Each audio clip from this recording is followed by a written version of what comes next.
What's up everybody, it's Hokage here. Today we're going to talk about Boruto episode 48, and straight away I want to say this, I don't see any negatives in this episode. I thought the episode was great and I'm going to explain why. So today we're going to talk about many different things, or to be more precise, many positive things. So without further ado, let's get into the video.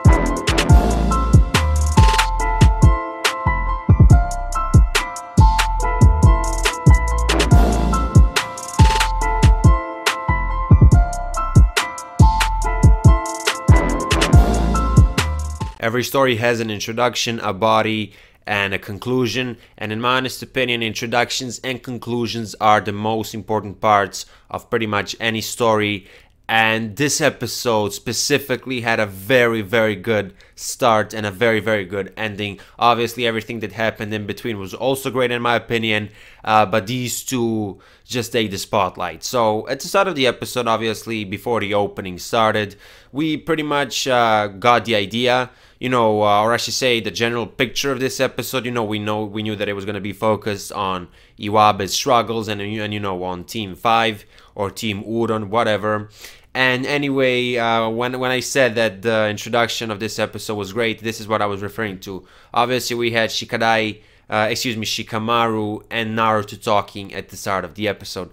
Now, whenever I mention the nostalgia factor, you always have one or two people telling me that you shouldn't take that into consideration when reviewing an episode. And here's my thing. I don't know what anybody else says, but you can't watch Boruto without watching Naruto. You need to watch Naruto Shippuden, and then you need to watch Boruto. So when we see conversations, between old gen characters, and if I feel happy and nostalgic, I am gonna watch it as a positive of the episode, because as I said, this is technically the same story, the same, shinobi timeline. Is just Naruto Shippuden focused on one period where Naruto was the protagonist, and now Boruto is the protagonist, and it's a different period.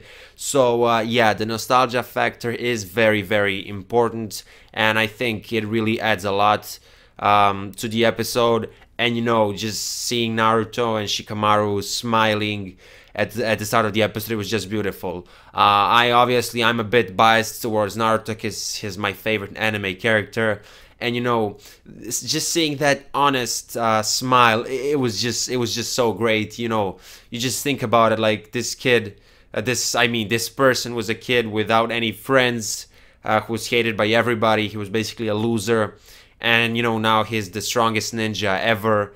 And it's just crazy. It really shows that this was a huge journey for Naruto, for us who follow this series, the Naruto franchise in general. And it was just a very nice beginning. Now obviously, as I said, this episode focuses on Team 5, mainly on Iwabe and his struggles. Now, as soon as this episode started, after a couple of minutes, I immediately thought about Boruto episode 16, because that episode focused on Denki and Iwabe, if you remember. If you don't really remember, you can check out my episode review. Just search Boruto episode 16 review at Hokage. And I remember I gave that episode a rating of 9, because the purpose of the episode was to develop the side characters, and that's exactly what it did. And this episode was also phenomenal. Obviously, Iwabe was very, so to say, triggered for the fact that his team was suspended during the Byakuya gang attack or whatever. I mean, it wasn't really an attack, but you understand what I'm trying to say. And it's been bugging him for the past couple of episodes, and which is understandable. Because Iwabe really respects the the entire shinobi system. For him, it's really important to be a great ninja. That's basically his goal. He doesn't necessarily want to become the Hokage. I don't think he ever said it, or maybe he just mentioned it through a joke. I'm referring to the entire anime, not only this episode. But the thing is, his main goal is to be a great shinobi, and he looks up to Naruto, obviously the Hokage. I remember when the 5 Kage summit happened. It was episode like 20 something, and he was with Metal Lee discussing about all the Kage. He was so excited. So it really hit him really hard that his team was suspended, and obviously he was afraid that he's gonna repeat again, because he obviously repeated I guess, the Genin graduation exam. I don't know, multiple times, once. I don't really know. It doesn't really matter right now in this situation. But yeah, obviously, Team 5 is given this mission where they were supposed to film this documentary. And I just want to mention a couple of things that I really like. The guy who was filming, obviously, he was a dickhead. But you know, Boruto incorporates these real life elements into the series. Like, this guy was like, he didn't care about them, he only cared about business, about profit. I even think that Denki mentioned PR at one moment. And you know, not only this episode, the Boruto series does this, you know, a lot of times. But you know, these realistic problems, events that are going on in the Boruto series are just so enjoyable, especially in this slice of life tone. I get it, slice of life isn't for everybody. If you find it boring, doesn't mean that the episode is bad. It's just you're either immature, no offense, because you know, you gotta have episodes that develop side characters, or you know, you just can't enjoy slice of life. I'm sorry, but to, you know, to people who are saying that this episode is bad, no, it's not bad. I mean, obviously, if somebody can come up with a good explanation, a good reasonable explanation as to why this episode was bad, just leave it in the comment section if you have something like that, and I'm gonna respect that. I'm gonna respond if I see something like that. But really, as I mentioned it earlier in this episode, in this review, the purpose of this episode is to develop the characters.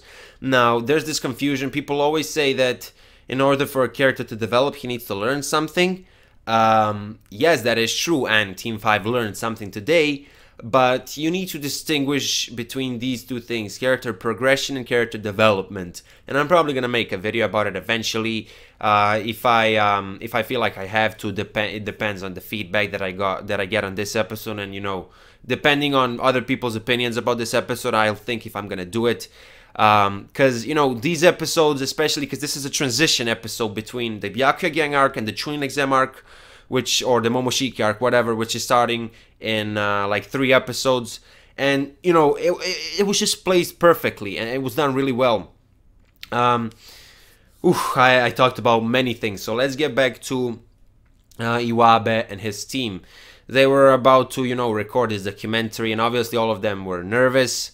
At first, I think they showed Metal Lee being nervous, which was understandable, because we learned that in the first couple of episodes, because there was an episode that focused on Metal Lee, and that proves my point that these episodes are extremely important because they develop the side characters.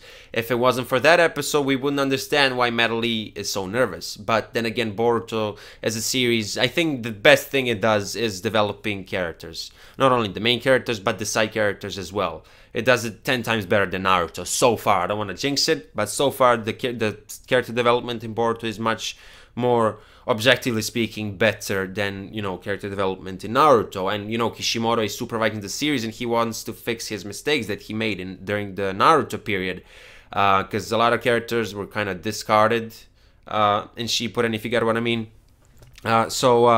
Yeah. All of them were nervous, obviously, and that's why this guy was getting pissed off and all that. And, you know, when they tried to do the cool ninja things that the guy who's filming them liked, Uron asked them, like, what's your purpose? Not what's your purpose, but, you know, he basically wanted them to say, like, we want to save people, we want to help everybody, we're ninjas because we feel good when we help other people. But they said something like it was cool or whatever. You get the point. That was the message of this episode. That's what they learned in this episode. I just didn't quote the exact words, but obviously you saw the episode before watching this review, so you know what I'm referring to. And anyway, Udon said, you're not doing this mission, right? And obviously, you know, these people who were recording, more specifically that guy, I don't know if his name was mentioned, doesn't really matter. He set up some paper bombs, and obviously they were about to die, and you know, Team Udon came and saved them, which was a very, very nice moment. It's technically action, obviously nobody was fighting against anybody, but it was nice. It was nice seeing this some action in this episode, because you know, obviously we had the mental struggles of Iwabe, which was, you know, that was done really well in this episode. and you know, you had his teammates, and now you have some action. It's just cool. And the soundtrack was nice in this episode, especially in one scene that I'm gonna talk about in a bit, which is my favorite scene of the episode. Anyway, as soon as everything started, I really liked the fact when Udon told Denki analyzed the situation. He said it straight away, and Denki analyzed everything. You know, he's the smart guy in the team, so to say. Not saying that Mentally and Iwabe are stupid. I'm just saying he's clearly the smartest out there, but the weakest as well. Anyway, Iwabe did this awesome Earth-style jutsu. I don't remember the name, but you know, Earth, like obviously Earth, like Earth. Anyway, I don't know how. Just forget this. Just forget this. It was awesome when he started spinning, right? Anyway, what happened afterwards is my favorite part of the episode. Okay, I nearly forgot to mention it. The style, the jutsu that Udon used. Obviously, it's disgusting, so to say, but it symbolizes the fact that even though something looks extremely lame or whatever, it can still be cool. Because obviously Udon in this episode told him, I was a loser too, I failed the graduation, and you know, basically Iwabe Denki mentally realized that even though he was a loser, he can still become somebody really strong and cool in the future. And obviously Iwabe was quote unquote a loser before, and you know, this was really important for him to motivate him, so to say. And as I said, that jutsu that he did, it symbolizes the fact that even though something might not look cool, it can actually be cool. Because that jutsu was very, very effective, and it protected multiple people from dying. And here is the scene that made me fucking cry, and I'm not even joking. I didn't tear up, I genuinely cried while watching this out of happiness, so to say. You know, obviously, you know, Team Udon came to the Hokage office where Naruto was, and when Naruto said, when Iwabe was like, you know, for me, and he was like, I've heard there was an awesome repeater. Yo, do you realize how deep that moment is? So, like, Iwabe was made to be this character that looks up to the Hokage, this good character that cares for his friends. He was the main reason why Boruto snapped out of it in the Genin graduation exam. If you've been following my reviews, you remember that he gave that speech to Boruto. And overall, Iwabe, in my opinion at least, he's one of the most likable characters. So for him to hear something like that, that is really emotional for him, obviously, and for me, because I'm super invested into this series. You guys know it. Because I know many people are confused, like, what? You cried? But yeah, I genuinely did.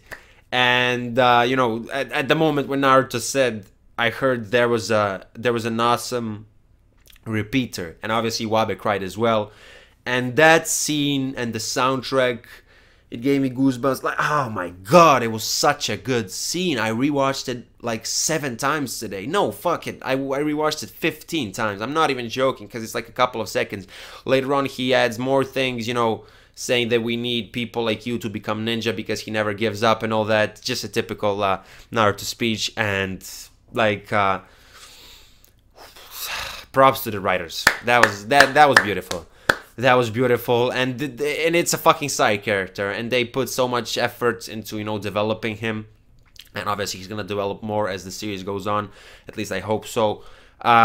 So yeah, that was fucking beautiful. And obviously, I mean, Boruto, Sarada, and Mitsuki were in this episode a couple of times, you know, just because they're the main characters. They were mentioned. Boruto was like, I wanted to be in the Genin documentary thing.